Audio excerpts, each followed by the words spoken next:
Welcome to Forensics Detectors. Today we are undertaking a sensor replacement within our FD-4S, folks. FD-4S, our blue version, and these are the sensors. And take note, sensors can come to you when you purchase them as 2 electrode sensors, as 3 electrode sensors.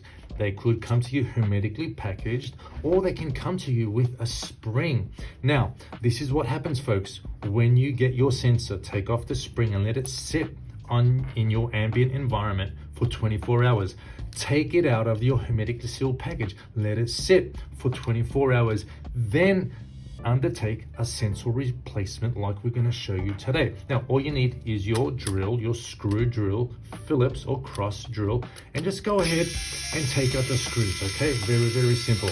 Now, you may need a sensor replacement because your sensor is old, it's unstable, or we have diagnosed it with a bad sensor. You may be technically minded and you want to undertake this task yourself. Please do so and follow this instructional video. If not, we can do this for you, not a problem. And guess what, folks? We actually change sensors here at Forensics Detectors free of charge. So if you purchase the sensor from us, you also have to purchase calibration. If you purchase both, we will undertake this process for you free of charge. Now, what we've done is we've taken off the screws and we could see our battery connected to the motherboard. Just unplug that to make your life easier and you don't have to be so cramped. We see the main motherboard with this microprocessor, CPU, we see the buzzer, we see the USB connector, and we see a secondary PCB up here with 2 screws. This is where our sensors reside. Take those off with your screwdriver and carefully with your index finger and thumb, take off the PCB while the other thumb is holding down the main PCB, just like so, folks. Bang! And what you could see is a motherboard with 4 sensors right there. And on this side, you can see a stainless steel mesh with O-rings. See the O-rings, folks? Make sure they don't come off. If they do come off, place them back in their original positions and make sure the mesh is also there. The mesh is, of course, there to prevent any large particulate from coming in and clogging up your sensors and contaminating them. Okay, folks? So that's what we have. Then grab your sensor PCB. Now you can notice these are 4 sensors. This is a catalytic sensor. It cannot be replaced. I repeat, it cannot be replaced. It's soldered onto the motherboard. Okay, we do not replace these sensors. We replace the 4 series. They are replaceable. They come with these nice electrode sockets that we can plug and play.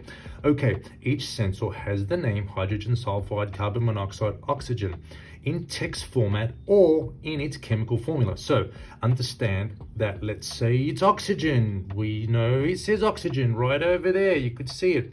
Carbon monoxide. Wow, this sensor doesn't say carbon monoxide. It says CO. So understand the chemical symbol and text of the gas sensor you're replacing so you do not get confused. Now, identify the sensor you want replaced. Use your thumb and index, wiggle it out, and bang, you got the sensor out. So you're halfway there. Now, just quickly visually inspect the electrodes. Make sure there's no junk. Make sure there's no mineral deposits or contamination. If there is, wipe it down with a cloth with some alcohol, isopropanol alcohol, and you could clean them up just to make sure that when you do place the new sensor, it has a solid and good connection. Then get your new CO sensor and simply place it back into the PCB. Okay, folks, into the PCB, and that's it, folks. It's quite straightforward. Then with your index and thumb, while the other PCB is being held by the other thumb, you can simply place the sensor PCB back in. And you notice we have a pin connector. Just make sure they're all aligned and not buckling or bending any. And bang, there you go. Quite straightforward. Then we just reverse the process. Get your little screws, put them back up, put them back in. Take your time. It does get a little frustrating. You may lose some screws inside, but that's when we have to breathe deep and pray. And let's do so. Now, again, I would like to emphasize, make sure you leave the sensors when you take them out for 24 hours. Make sure you're operating and changing them with patience, because when we rush, I guarantee we're going to make some disastrous mistakes. Make sure you place the cable back, the battery cable back onto the main PCB and then place the back cover on top. Make sure you're not catching the power cable. Okay, folks, now what I like to do is make sure everything's aligned. Looks good, I haven't caught anything. Pop all your screws back inside, like so. Again, take your time. Dr. Cos likes to rush, but I have made, throughout all these years of undertaking electronics, I've made some mistakes, so I've been taught. I've eaten my humble pie, and I do know now to take my time. So go ahead, screw them all in, finger tight. Now you notice I'm using a manual screwdriver here. You could use your electric screwdriver, not a problem.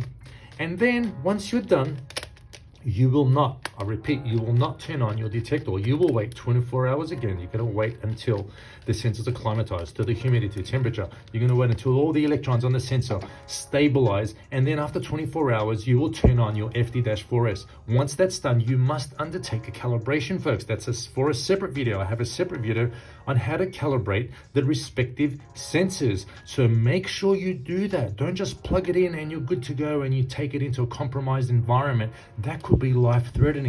You must calibrate the sensor that you replaced following our process. Look, till then, be well, be safe, and see you soon.